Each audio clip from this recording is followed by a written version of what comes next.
Shalom. Haleluya. Sudah lapar kan? Iya. Kita makan begitu berdua. Puji Tuhan. Dan Yesus baik.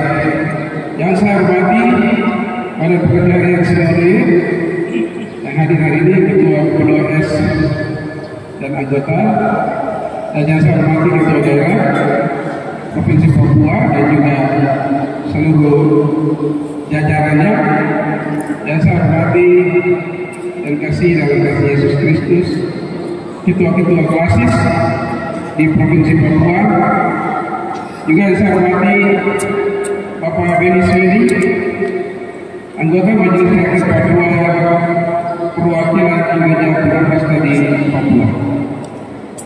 Dan yang saya banggakan seluruh kaum beriman yang hadir hari ini, Tuhan Yesus berkati kita semua yang sudah berrela datang ke sini. Alkitab berkata siapa yang menabur dia akan menuai dengan bersorak sorak. Puji nama Tuhan. Mungkin sedikit saya sampaikan tentang sejarah secara singkat, setelah itu saya akan baca tema jubileum kita. Jadi, Gereja Pentakosta di Papua ini adalah sebuah gereja yang mulai terbangun ketika datangnya terinspirasi oleh datangnya Bapak Pendeta Jonathan Itar pada 30 September 1948 dari Kota Manado. Beliau ke Sorong atas permintaan dari para pegawai NNGPR pada saat itu, yang mana mereka dalam penelitian bergereja di gereja Pentakosta atau yang disebut Pinkster pada zaman Belanda. Mereka minta beliau datang ke Kota Sorong untuk menjadi pendeta bagi mereka di kalangan NNGPR, Netherlands Nigeria Petroleum Maskapai. Maka berangkatlah beliau dari Sorong dan istri dan satu anak, tiba di Kota Sorong dan memulai pelayanan di sini. 1948 sampai pada 19 Mei 1950 itu, karena tantangan-tantangan begitu berat, gereja harus berbadan hukum, maka beliau membuat surat seperti SK begitu 19 Mei 1950 untuk beroperasinya gereja yang disebut Pinksterkerk Nederlands Nigeria. Maka surat itu ditandatangani oleh Gubernur Van Gaal sebagai Gubernur Nederlands Nigeria atau yang disebut Irian Barat, Irian Jaya, akhirnya sekarang jadi Papua. Maka gereja itu berdiri dan terus berjalan. Saya tidak cerita lebih panjang, tapi ada sejarah untuk gereja-gereja ini. Dan akhirnya pada tahun 70-an itu, Pendeta Amos Lumberi, Pendeta Immanuel Louis Manggai, ya, Immanuel Louis Manggai ini adalah ketua kandung dari ketua dua Gereja Pentakosta di Papua, Pendeta FX Manggai di Timika. Ini orang tua kandungnya, dia anak pertama. Mereka mendirikan gereja ini dengan membuat surat permohonan kepada Kakandem atau Kandem Agama Kota Sorong pada saat itu, yang dipimpin oleh Bapak Katian Dado. Beliau menyurat dan surat itu dilanjutkan ke Kanwil Provinsi Irian Jaya pada saat itu. Akhirnya gereja ini diberi izin operasional untuk melakukan pelayanan-pelayanan.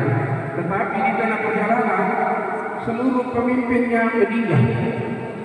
Bapak Amos Lumberi meninggal, ada Yowei, ada Inbiri, ada Tiris. Ini orang Sarmi juga masuk. Anak klasik Sarmi. Iya. Para pendiri awal itu orang dari Papua, ini ada orang Sarmi. Pak Tiris masuk juga di situ.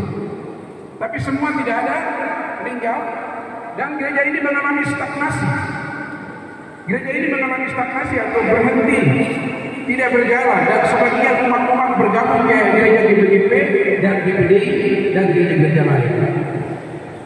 Akhirnya pada tahun 1998 Pendeta Andreas Ayami, MTH, Pendeta Omongolini, Pendeta Yulianis Warabai, Bapak Hengki Balantere, Bapak Hendrik Tomasowa, Bapak Rev Robert Maupin, Bapak Immanuel Royce Wardai, mereka membangkitkan kembali gereja Pentakosta di Papua. Jadi ini bukan gereja baru yang dibangkitkan, dan ini urusannya cukup panjang, bayar harganya cukup mahal, ya. Dan akhirnya gereja ini pada prosedur diurus sampai kaum pria sekalian kita terdaftar sebagai gereja nasional di Indonesia. Mari kita beri kemuliaan bagi Tuhan. Jadi kita tidak lihat, GPDP bukan gereja liar, bukan ajaran sesat. Kalau Anda buka di daerah baru, di kota baru, di kampung yang baru, Anda buka, orang tanya, tunjuk surat kita gereja nasional dan terdaftar pada aras PDPI di seluruh Indonesia. Dan itu bagian yang saya sampaikan secara singkat. Jadi GPDP ulang tahun yang ke-50 tahun emas hari ini, jubileum yang pertama, kita bersyukur kepada Tuhan karena Tuhan telah memberikan kita dari tahun 74 sampai 2024 ini. Bersyukur dengan adanya sinode gereja Pentakosta di Papua, kita telah berekspansi, kita telah membuka sayap, kita telah membangun jemaat-jemaat di seluruh daerah-daerah kita, lebih khusus di Papua dan juga di luar Papua. Saya akan menyampaikan orasi dari jubileum hari ini yang dikeluarkan oleh Sinode Gereja Pentakosta di Papua. Mari sama-sama kita dengarkan orasi hari ini. Badan Pekerjaan Harian Sinode Gereja Pentakosta di Papua. Jubileum GPDP tahun 2024 dengan tema introspeksi ilahi dalam rekonstruksi panggilan Kristus bagi gerejanya pada tahun jubileum Gereja Pentakosta di Papua tahun 2024, sebuah refleksi atas Yohanes 21 ayat 15 sampai 19 atau 17. Apa itu introspeksi? Introspeksi artinya kita mengevaluasi kembali hidup kita, pelayanan kita. Apakah hari ini sudah maksimal, sudah baik atau belum? Jubileum bertanya itu introspeksi. Introspeksi di dalam rekonstruksi. Rekonstruksi itu apa? Kalau kita belum baik, rekonstruksi ini artinya kita membangun kembali. Apa yang sudah rusak, apa yang belum bagus, kita bangun kembali. Amin. Jadi demikian, introspeksi ilahi dalam rekonstruksi panggilan Kristus bagi gereja, yaitu GPDP. Pendahuluan, kita patut bersyukur kepada Tuhan Yesus Kristus, Kepala gereja kita, yang telah menuntun gereja Pentakosta di Papua sejak 18 Oktober 1974 sampai hari ini 18 Oktober 2024. Maka kita dibawa masuk pada perayaan tahun yang ke-50 jubileum tahun emas dengan banyak rasa hormat yang tertinggi. Yang pertama bagi Kristus, Kepala gereja kita, juga bagi para pendiri gereja Pentakosta di Papua, juga para pejuang Injil yang telah menghidupkan kembali gereja ini dari masa-masa pembunuhannya sehingga hari ini eksistensi atau keberadaan lembaga ilahi ini dengan usaha hukum yang ada dapat mengemban amanat Yesus Kristus pergi menjadikan semua bangsa untuk memenangkan banyak orang untuk kemuliaan. Bapak-bapak yang Yesus sini, kaum pria daerah Papua, apakah tujuan jubileum itu? Apakah tujuan jubileum itu? Jubileum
ada belas kasihan Tuhan akan terlihat secara khusus. Jadi tahun beliau yang menjadi setiap tahun bersama dengan demikian setiap 50 tahun ada pengaturan bulan. Jadi tahun beliau ini adalah pengaturan bulan di Israel, pengaturan bulan ekonomi, pengaturan bulan budaya, pengaturan bulan lingkungan alam semesta. Jadi di sini mereka berusaha untuk memastikan, jadi beliau ini berusaha untuk memastikan bahwa harus hidup dengan cara yang mencerminkan hubungan yang baik antara manusia dengan Tuhan, antara manusia dengan manusia, dan antara manusia dengan ciptaannya. Jadi jubilium ini Israel itu turun-turun istirahat, pengampunan dosa, pembebasan dan semua dikerjakan. Nanti baru setelah itu dikerjakan lagi kembali, hutang-hutang dikembalikan.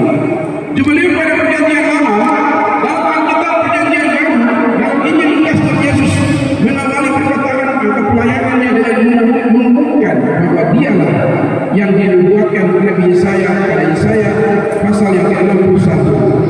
Dan bagian ini juga ditemukan dalam Injil Lukas pasal 4 ayat 12 sampai 22 yang sering disebut manifesto atau pernyataan misi Yesus. Jadi secara langsung ini menunjukkan pada tahun jubilium atau Yobel yang disebut tahun rahmat Tuhan. Jadi tahun jubilium itu tahun rahmat Tuhan. Tuhan Yesus sendiri menjelaskan tahun jubilium atau Yobel kepada para pendengarnya yang mengambil benang merah dari Pentatuk. Ya, Pentatuk itu Injil kita ditulis Musa. Pentatuk itu yang terdiri dari kitab Kejadian, Keluaran, Amsal, Bilangan, itu yang disebut Pentatuk. Melalui para nabi ke dalam masa hidupnya dan seterusnya. Di sini Yesus mengidentifikasi dirinya sebagai Mesias dan penggenapan tahun jubilium. Jadi sederhananya Tuhan Yesus datang itu dia adalah penggenapan dari jubilium ini. Mengampuni dosa, membebaskan orang yang terikat, memberkati semua ekonomi dan melakukan hal-hal yang besar bagi kita. Jadi akhirnya jubilium mengingatkan kita bahwa kita sedang menyembah dan mengikut Tuhan yang membawa kebebasan. Yesus yang membawa kebebasan bagi kita. Jadi apa yang kita lihat dalam kehidupan dan kematian dan kebangkitan Kristus adalah tujuan jubilium untuk membebaskan manusia dari dosa, kemiskinan, keterbelakangan dan ketelanjangan. Jadi kita dibebaskan oleh kehidupan dan kematian kebangkitan Kristus. Ini sebuah peristiwa yang menjadi dasar harapan kita untuk masa depan ciptaan baru yang dijanjikan kepada kita. Akhirnya yang terakhir itu gambaran Alkitab. Tapi ini jubilium hari ini bagi gereja Pentakosta di Papua sebuah refleksi yang kita angkat. Sinode angkat dari Injil Yohanes pasal 21 15 sampai 19. Tahun Yobel atau tahun Yobel adalah tahun di mana terjadi kebebasan, pengampunan, pengaturan ulang ekonomi, budaya, lingkungan secara umum. Tanah diistirahatkan, merekonstruksi hubungan manusia dengan Tuhan, manusia dengan sesamanya, dan juga manusia dengan alam semesta.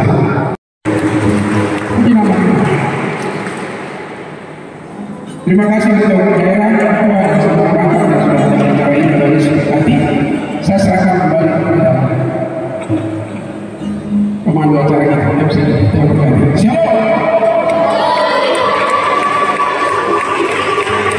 Keberhasilan GPDP 50 tahun yang lalu hari ini sampai di sini. Kita mau tambah lagi satu dimensi lagi, tempat lebih tinggi. Tepuk tangan buat Tuhan Yesus. Itu sebabnya pulang dari sini kita tambah satu langkah ke depan. Halo, gembala-gembala siap kan?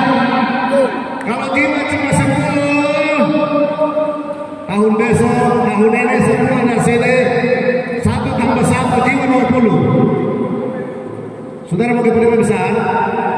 Itu saja, duduk dulu dan saya mulai proses sedikit.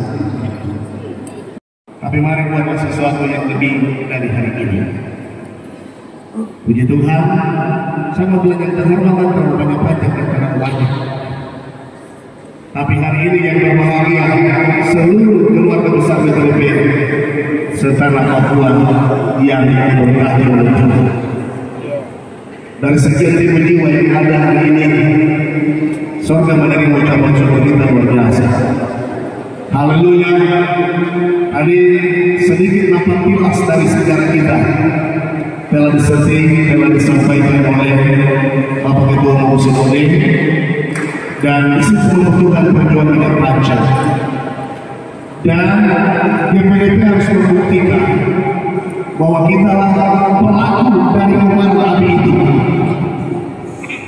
Amin. Kita adalah pelaku dari kobaran api itu. Saya masih ada satu agenda yang bagi saya agenda nasional untuk gereja Pentakosta yang ada di tanah Papua ini. Tadi saya baru bisnis dengan Bapak BPDP. Saya pulang dari sini, saya bangun tugu dari sini. Bangun tugu Pinsterkat. Saya membuktikan bahwa BPDP adalah anak di dalam kita. Supaya kita harus mengakui dan saling menerima satu dengan yang lain. 30 September kemarin, saya bersama dengan GPDP bersama-sama GPI dan GPDP. Kami melaksanakan ibadah pergerakan api Pentakosta. Dan dalam pergerakan api Pentakosta itu telah disepakati untuk dapat membangun tugu peringatan gerakan api Pentakosta masuk di Papua yang diprakarsai oleh pemerintah Jabatan kita dengan catatan sejarah masing-masing dari masing-masing lembaga gereja, membuktikan bahwa gerakan ini bukan satu denominasi tapi milik beberapa denominasi termasuk BPDP. Kita harus belajar merendahkan diri dan saling menerima supaya Pentakosta tetap eksis di atas tanah ini sampai Tuhan Yesus datang kembali. Baik, itu sedikit yang saya lihat mulai 50 tahun ini ada satu langkah maju. Sekarang target kita apa buat BPDP yang akan datang? Besok sudah akan tentukan dalam sidang-sidang. Dan harapan saya dengan momen-momen seperti ini, mari ciptalah sebuah harapan untuk generasi setelah generasi kita ini, supaya waktu kita tidak ada masalah yang mengingat kita kembali. Catatan yang ditinggalkan oleh Bapak Andreas Ayomi sangat buat saya di rumah sakit Haryono itu. Jagalah perahu ini baik. Di atas perahu hari ini yang sudah jadi penumpang resmi sekitar 20.000. Dengan sekian nakoda yang ada di atas, semua adalah penghuni asli yang menguasai kapal itu. Mari jaga supaya jangan ada yang terlepas di atas pelayanan yang kita sedang menyeberang danau atau lautan ini, agar kita bisa tiba di tujuan yang pasti, yaitu kehidupan gereja yang sempurna waktu dia datang kembali. Kalau Andreas bisa buat sesuatu yang baik, pertanyaan saya dengan kita hari ini, mari kita berhenti sebentar 50 tahun sudah. Langkah apa yang saya buat setelah acara ini untuk saya persembahkan buat gereja ini ke depan, sehingga remunesan terbaik yang kita paparkan tinggal untuk generasi setelah generasi kita ini.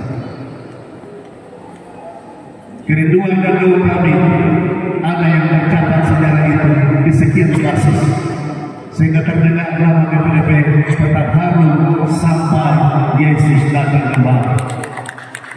Akhirnya, atas nama Ketua BPD Provinsi Papua bersama dengan kawan-kawan saya yang bekerja di dalam badan pengurus BPD ini, inilah program terakhir yang kami buat untuk program kerja BPD Provinsi Papua.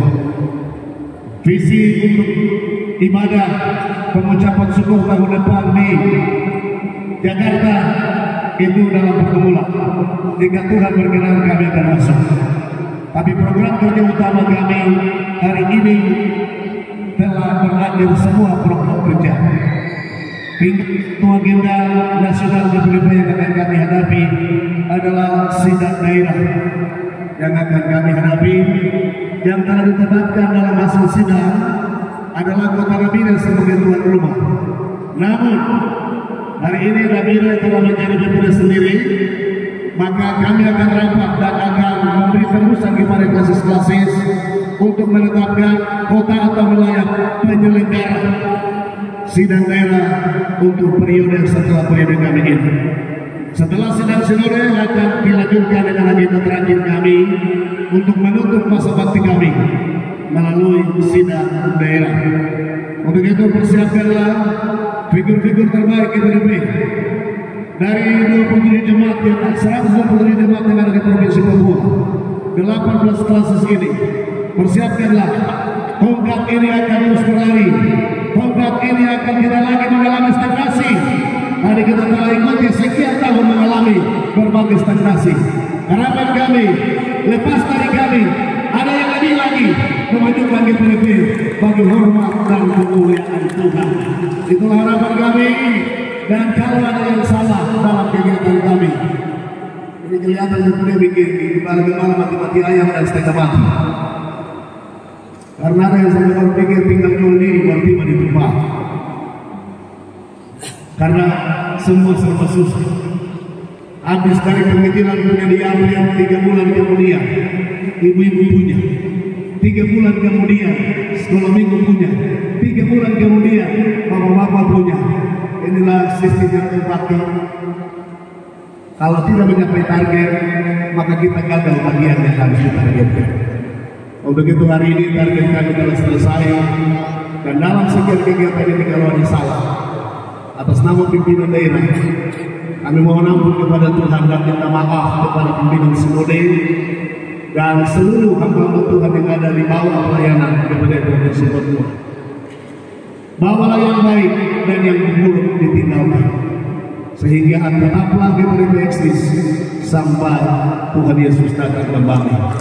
Secara pribadi, keluarga, kami menyampaikan permohonan maaf dan terima kasih buat kepercayaan GPDP untuk kami untuk mengatur gereja ini dalam periode berjalan ini.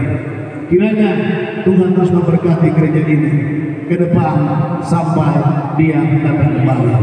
Akhirnya sebentar kita akan pulang setelah ibadah. Kami berharap jangan bawa bekas luka yang ditinggalkan di peristiwa ini, tapi hilangkan bekasnya supaya waktu pulang ke daerah masing-masing tidak terbawa lagi, tidak terdiam lagi semua yang telah terjadi di dalam ruangan ini. Lepaskan itu, tinggalkan dalam ruangan ini dan pergi di atas kapal dan berlayarlah dengan selamat dengan penuh damai sejahtera dan tibalah di tempat tujuan dengan membawa kebahagiaan. Mohon maaf kepada ketua klasis yang ketua daerah terlalu masuk jauh untuk mengatur semuanya. Minta maaf kepada panitia yang saya cintai dan kasihi, karena kebijakan pimpinan daerah melampaui kebijakan panitia. Untuk suksesnya acara ini kami harus kawal sampai mengakhiri seluruh kegiatan ini. Dan kalau ini dianggap merugikan, kami mohon maaf. Tapi pilihlah yang terbaik, jadikan sebagai bagian dari sebuah pengalaman, dan lupakanlah yang buruk dan ampunilah kami kalau kami salah. Akhirnya sampai jumpa di waktu di mana Tuhan memberkati kita untuk bertemu lagi. Sekian dan terima kasih. Waktu ini saya kembali.